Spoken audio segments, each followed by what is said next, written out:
Bienvenue sur ITFM 103 et Cam News 24 émettant depuis Garoua. Dans ce programme entretien où nous recevons Dr Mohamedou Bayrou Fadil, membre titulaire du comité central du Rassemblement démocratique du peuple camerounais, président du conseil d'administration de l'agence des normes et de la qualité à Nord, superviseur général de l'association de la communauté du Grand Nord CGN. Avec lui, nous allons faire le tour de l'actualité. Les chefs d'État de la CEMAC, la communauté économique et monétaire de l'Afrique centrale, viennent de se réunir à Yaoundé pour un sommet extraordinaire. Selon vous, quels étaient les enjeux? Merci de me recevoir.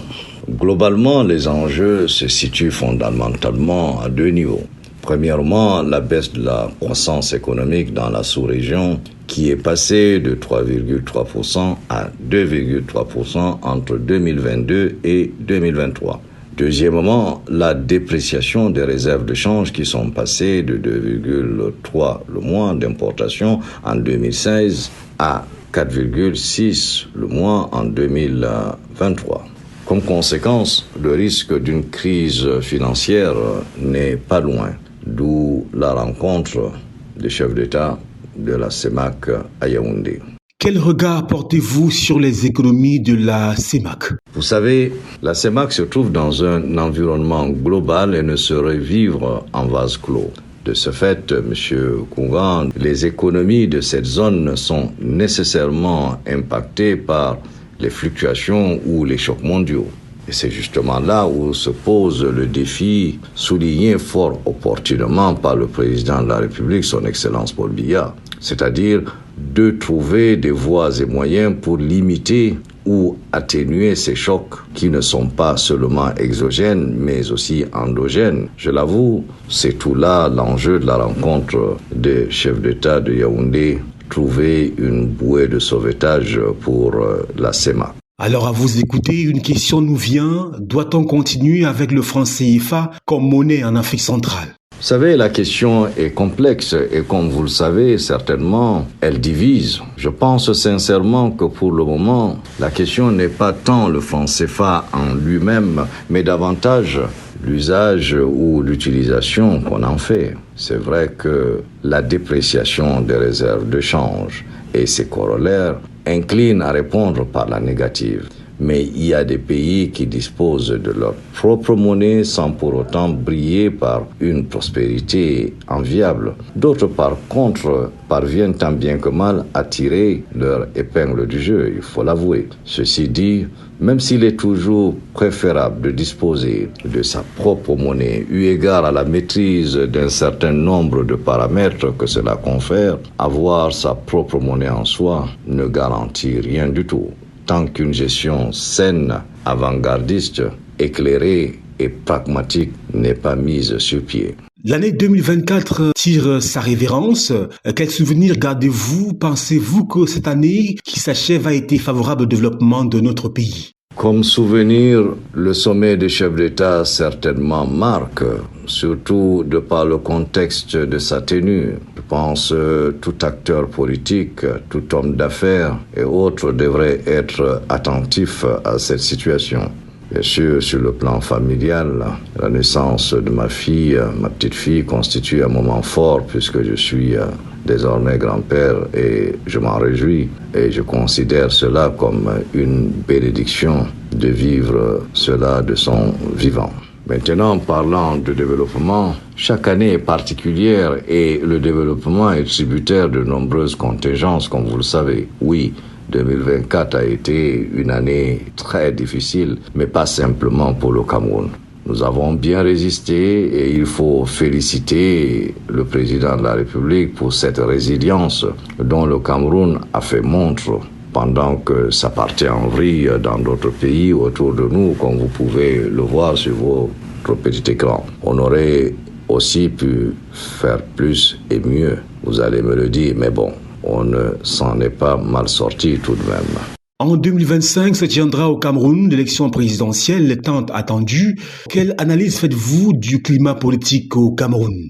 Le climat politique au Cameroun est dynamique, comme vous pouvez le constater. Il est animé par divers acteurs relevant de catégories sociales hétéroclites. On ressent une véritable implication des Camerounaises et des Camerounais de plus en plus intéressés dans la chose politique. une réelle prise de conscience est palpable là-dehors. Et cela permet de discerner les discours avec ancrage sur le terrain. Des élucubrations creuses et aériennes de certains responsables politiques sur les plateaux de télévision et parfois sur des micros de certaines chaînes de télévision qui ne leur donnent pas une possibilité de leur montrer que parfois ils se trompent. Vous savez, dans tout ce schéma, nous réalisons également qu'il y a la surenchère et les Camerounais n'acceptent plus cela. On le voit et on le ressent. Nous attendons sereinement l'élection de 2025 tout en continuant à faire le travail de ratissage sur le terrain pour convaincre la poignée d'indécis qui existent et bien sûr accompagner ceux qui ont finalement compris et surtout retrouver le droit chemin. Je rappelle que le programme s'y entretient sur ITFM 103 et CAM News 24 émettant depuis Garoua. Nous recevons dans le cadre de ce programme le docteur Mohamedou Bayrou Fadil, membre titulaire du comité central du Rassemblement démocratique du peuple camerounais RDPC, président du conseil d'administration de l'Agence des normes et de la qualité ANOR, superviseur général de l'association de la communauté du Grand Nord CGN. Alors avant de poursuivre en politique, quel levier doit-on actionner pour véritablement relancer l'économie camerounaise en 2025? Vous posez la question, oui, en ce qui me concerne, je l'ai toujours dit depuis des années, c'est celui des investissements. Je pense que notre pays est sur la bonne voie, si vous voulez mon avis. L'enjeu aujourd'hui est de mener les différents chantiers engagés à terme afin que les populations commencent à jouir pleinement des retombées. L'eau, l'énergie, les infrastructures routières ou de transport de manière globale, ces secteurs névralgiques doivent bénéficier davantage d'un suivi régulier et rigoureux. La multiplication et le perfectionnement des pôles de formation selon les standards internationaux est également un impératif. Vous êtes, nous vous le disions, dans ce programme, le président du conseil d'administration de l'Agence des normes et de la qualité ANOR. Comment se porte-t-elle ? L'Agence des normes et de la qualité, l'agence se porte plutôt bien et je l'avoue. Nous avons réussi le challenge, pas très évident au départ, il faut le souligner, de mettre sur pied une infrastructure de qualité et d'élaborer une panoplie de normes permettant de protéger le tissu industriel et économique d'une part, mais aussi et surtout de promouvoir la compétitivité des entreprises et assurer la sécurité des consommateurs d'autre part, ce qui rentre en droite ligne des missions à nous assignées par le président de la République il y a une quinzaine d'années.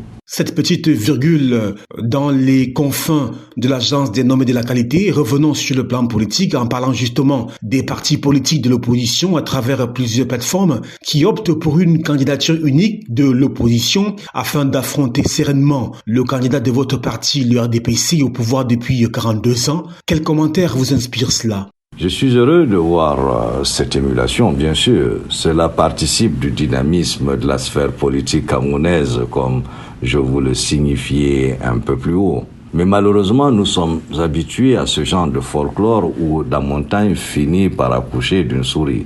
Et pourtant, nous aimerions bien avoir en face une opposition bien structurée, bien compétitive, bien assise pour rendre la compétition politique encore plus attrayante et plus disputée. Or aujourd'hui, comme vous pouvez le sentir, il n'y a vraiment rien à voir en face. Ce qui est bien dommage car nous, au RDPC, nous sommes des vrais compétiteurs.